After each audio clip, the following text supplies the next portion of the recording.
recently I was reading issue 28 of Retro Gamer magazine. Shout out to Aaron for sending it along. And in there was a great article about the Panasonic 3DO with some of the best games and some of the worthy mentions and a little bit of the history of the console. Now, it really got me thinking, I need to show my 30 Panasonic 3DO games in this episode of the Panasonic 3DO game collection. Roll it.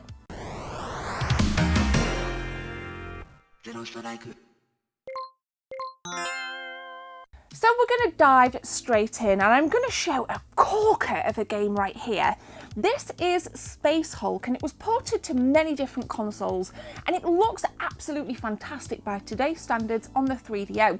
It very much reminds me of Alien Trilogy on the PlayStation 1, with that kind of first-person, claustrophobic, corridor-crawling action. Really awesome game with lots of aliens that, in the kind of graphics that the game show, look really, really good. Like I say, this game does hold up by 2020 standards. If you're after a copy, I actually don't know what it's worth, as I got this as part of a bundle, but I'll show you the front cover up close and personal. It's set within the Games Workshop universe. Looks absolutely mint. Like I said, it's got quite a decent soundtrack and a lovely narrative that runs over the top. When you kind of boot the game up, you get that the kind of like setting the scene, and everything for me really works with Space Hulk. So I think it's like a worthy Panasonic 3DO game. I do believe, like I said, it was on the Saturn, PlayStation 1, so if you don't have a 3DO, don't be put off by that, because you should be able to get this on other consoles. So that's Space Hulk. Next up with enemies, there's some really generic titles here, which I'm probably going to just pop them off first, and then we can get really down to the kind of meat and bones. And I'm going to show these together. We've got FIFA International Soccer, Molly's just getting down, and Foes of Ali, both very common 3DO games. And if you tend to find a 3DO bundle at a market or in a retro game store, 9 times out of 10 you will have this with a 3DO. I see it time and time again, and it's definitely not an exclusive to the 3DO by any stretch of the imagination. And I'm not a huge sport title fan. Obviously, EA Sports back in the 90s were huge in delivering FIFAs. Obviously we have one here. Boxing titles. EA have since took a bit of a nosedive in my opinion, but they were very strong in the sport realm back in the day. So that's why I showed them together. I'm not going to spend too much time on them, because we have some other juicy games right here. Next up then was a game that was in issue 28 of one of the best 3DO titles. This is Way of the Warrior. If you are familiar with the brutality of Mortal Kombat, then you can expect to see much of that in Way of the Warrior. It doesn't hold up tremendously in terms of its graphics, but it is a fighter that really does prop up the console, and I freaking love the eccentricity of this. Now, in terms of what we have on the cover right here, this is what we have. As you guys can see, it's an age 15 rating. And you can kind of check out some of the screenshots right there. I mean, check out this. I mean, that is just some kind of like fatality finishing move if ever I've seen one. But Way of the Warrior is definitely one that I would recommend you guys picking up for your 3DO. Really awesome stuff, especially if you're into your kind of fighters, your brawlers, This is a great copy, and again, I think I got this as part of a bundle with my original 3DO machine. I have the top loader, and I have the FZ one, I believe. So I think I got that as part of that bundle. Now this one isn't really my kind of game. I tend to shy away from games that are reminiscent of TV shows, such as like Who Wants to Be a Millionaire. This one being Twisted the Game Show. And it kind of says in the back you get to pick between 6 crazy contestants. It doesn't look like something I would sit down and play for any great length of time. That's why I'm just going to kind of skip over it and put it down here in the lonely pile. Okay, next up then, we got the sampler CD right here, which I'm not going to show, and the Vr Stalker, which is, again, another game which tends to be very, very familiar and kind of classic with the 3DO. You may recognise the front cover. If you're kind of into your shooters, which I'm not hugely, then Vr Stalker would be one for you. It's not too bad. And then the sampler CD is just something that I kind of found null and void, really. It doesn't really do a great deal. But again, it's one of those things that you see a lot. If you find a 3DO bundle, you're guaranteed to find a sampler CD in there. So shooters, not really my thing, but are they yours? And is there any other shooter on the 3DO that you think is a worthy mention in a 3DO collection? If so, I want to hear from you in them comments. Now, here's an absolute belter for your faces. Road Rash. I love this game. I love the soundtrack. I love the boot up screen. I love the kind of characters, and they're really eccentric. I love the little cutscenes at the end. Whatever you kind of place, there's this like weird cutscene. If you lose, there's a cutscene. If you win, there's a different cutscene. And it just makes me smile because it also reminds me, if you've played ESPN Extreme games on the PlayStation 1, the very first level reminds me of the very first level on Road Rash, with the kind of familiar buildings as you're riding through the city. I really like that. I really like that. And I think ESPN Extreme games lends heavily from Road Rash in that you've kind of got the ability to kick and punch and, you know, knock other riders off their board or their bike or street leash, whatever you're on in ESPN. But I absolutely love this, and it's one of those formulas that I think has really worked. It's fast, it's furious, great soundtrack, really kind of easy to get into. And I'm going to show you guys some really, you know, we all know what Road Rash looks like. Featuring music by Soundgarden, like I said, great, absolutely fantastic soundtrack. And yeah, if you're familiar with the ESPN Extreme games, definitely kind of has that level A aesthetic, in my opinion. If you're not, then you need to get on that, because that is a PS1 hidden gem. I'm going to kind of mix it up here, because what we have here are 1, 2, 3, 4, 5 of the larger cases, which the 3DO did have plenty of these larger cases. They tend to be a little bit more difficult to find, and if you do find them, they tend to be in pretty shoddy condition. Think about the PAL version of the Sega Saturn cases. They're very kind of flimsy cardboard like that. So I'll show you these. First up, we've got Crime Patrol, which is the kind of FMV. We're kind of in the FMV realm now, full motion video. I mean, look at it on top. Let me just show you this case. Let me just kind of like take a little pause here. Look how I've kind of popped the side open right there. You guys can see. Oh, let's check out the game. Maybe not. Wow, so flimsy, so lame. And all this kind of space that we just don't need. I mean, what even is that? What were some of these designers honestly thinking when they made these cardboard cases? You can see a little bit of the kind of thumbnailage on the back. Not a huge fan of this, but again, it was in part of the bundle.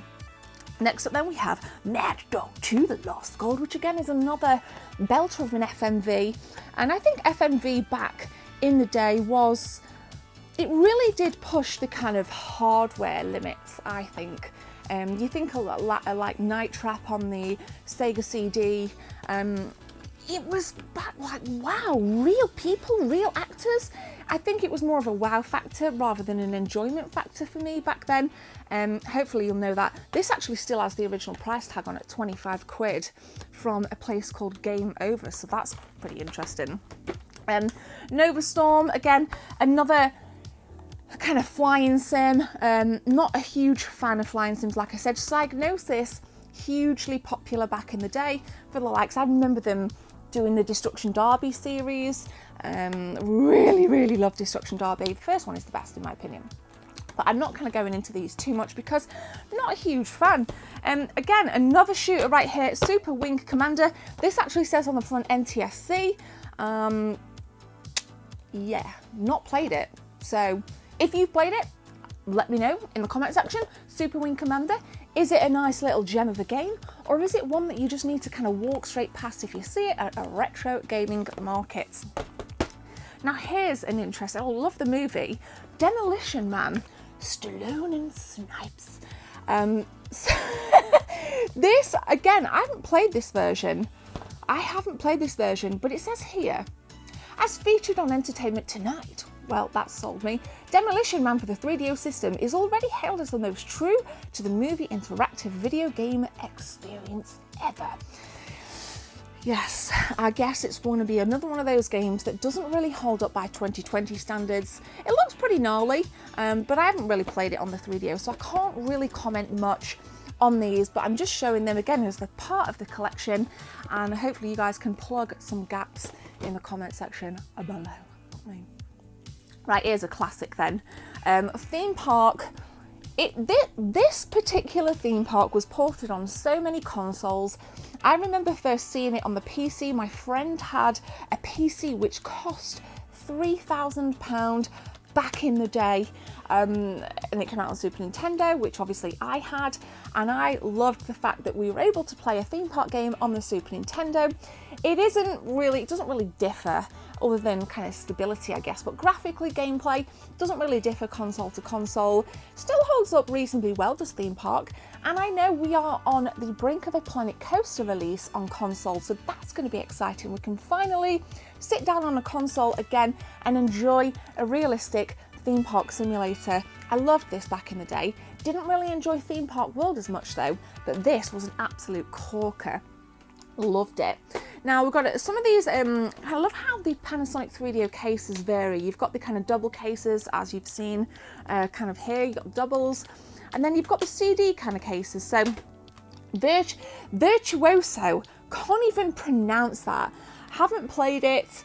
Kind of looks like Dog the Bounty Hunter-ish on the front. You're probably going to disagree with me, but I'm showing you anyway. It actually doesn't look like Dog the Bounty Hunter. It looks like Dog the Bounty Hunter from the back, like maybe there or something. I don't know. Or maybe from afar as well. But we got that bad boy. And then a double pack here. We got Street Fighter 2 Turbo.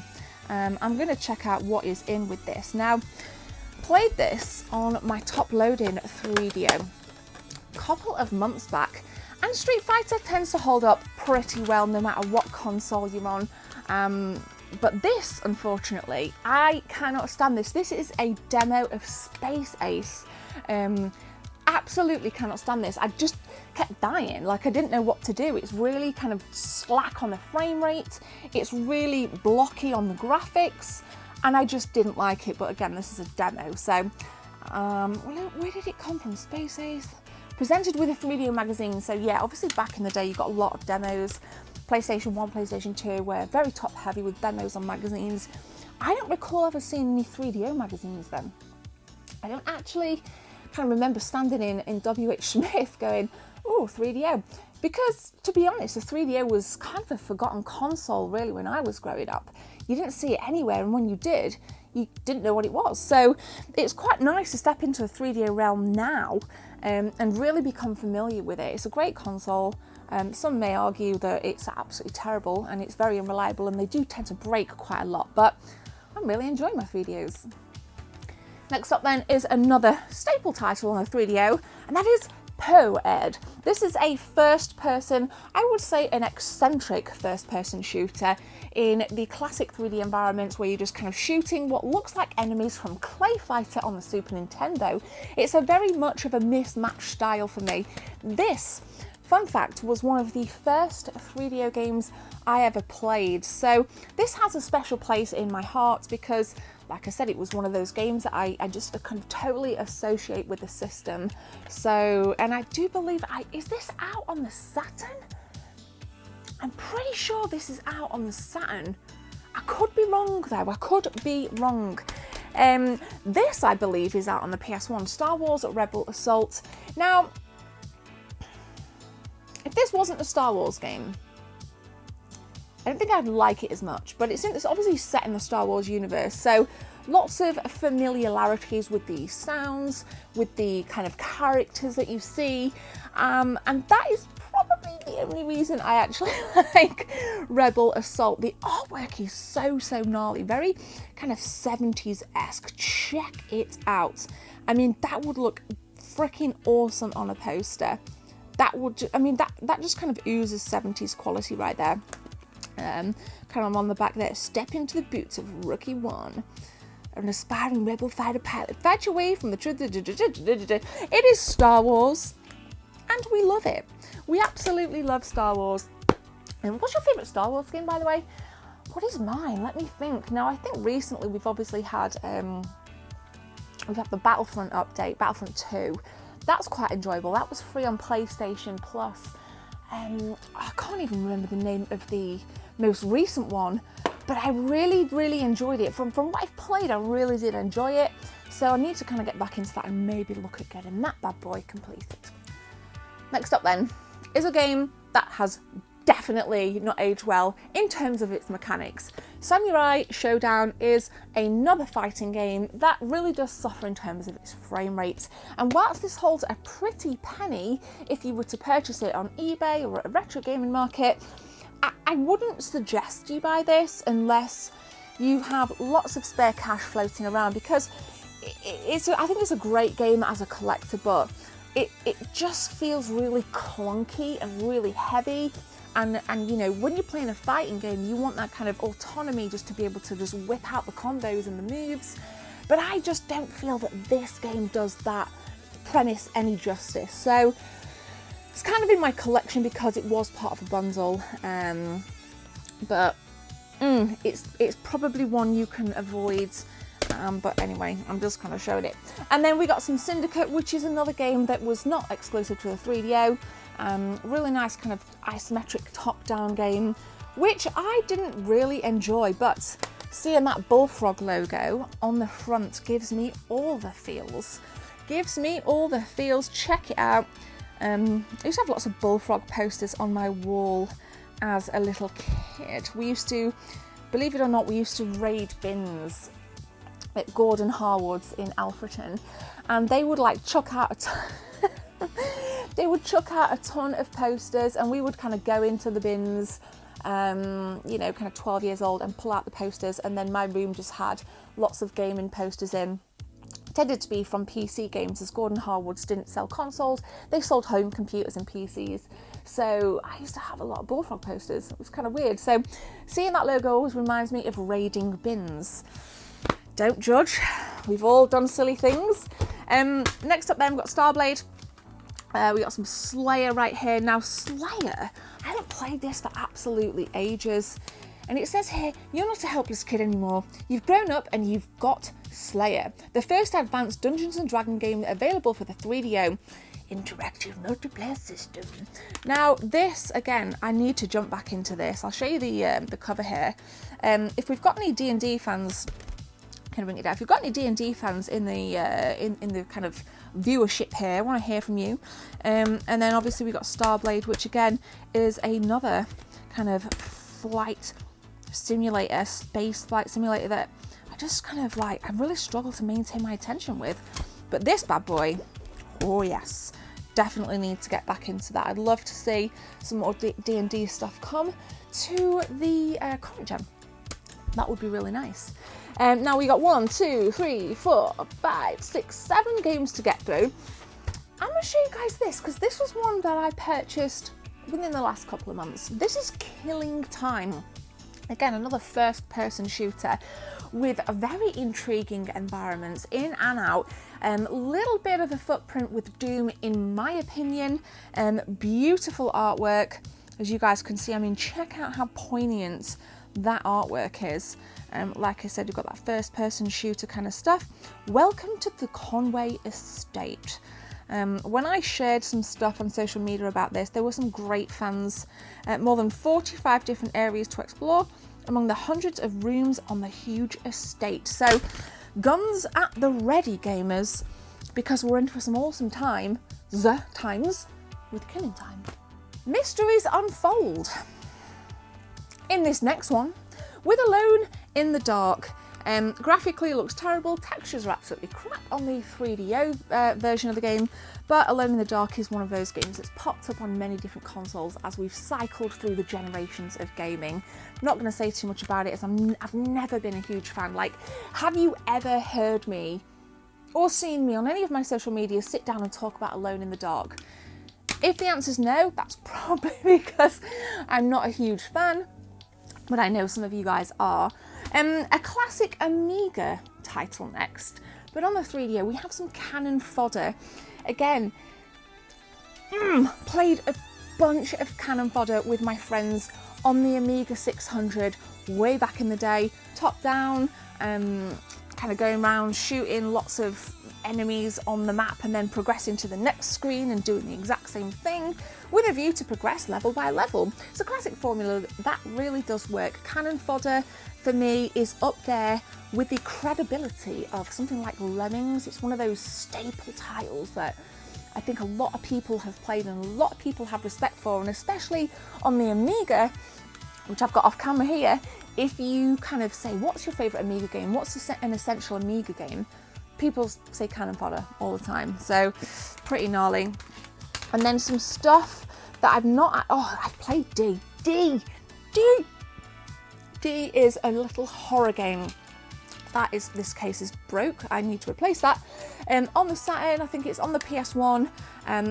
Again, doesn't hold up by graphical standards as much, but I actually really enjoyed this. It says here, live the nightmare of D as the horror begins in LA National Hospital. As Laurie, you must find out why your father, the hospital director Dr. Richard Harris, has lost his sanity, murdered some of the patients, and taken others hostage. So, great foundations for a great horror experience with D. And unfortunately, this does go for a pretty penny, not just on the 3DO, but expect to pay about £40 to £45 for this on, say, like the PlayStation 1. I do own it on the PS1 as well. I'm pretty sure I've got it kicking about. And then next up then, we got like we got Starfighter here, which I'm not too fussed about. Return Fire. Never played it, but to me, looking at this, looks a little bit like Desert Strike, Jungle Strike, and then Another World, which, was this the prequel or the sequel to Flashback? Prequel or sequel? My mind has gone completely blank. I never really understood Flashback. I understood it, but I never understood how I could be good at the game. It just baffled me, and even my friends back in the day, we'd kind of play it and we'd never get far. We'd never ever get far. I think it looks fantastic and it appealed to me graphically, and it just appealed to me with the little gadgets and things, but I was so bad at it, guys. There we go, I was so bad at it. I'm not afraid to admit when I'm bad at video games. I was crap at Flashback. So we had 30 titles in my 3DO collection. If you've enjoyed this video, I would hugely appreciate it if you guys could subscribe and leave a thumbs up. And if you're kind enough, chuck this video out and share it with your friends and family on social media. I'll catch you in the next one, guys. Have a beautiful day. Look after yourselves. See you soon.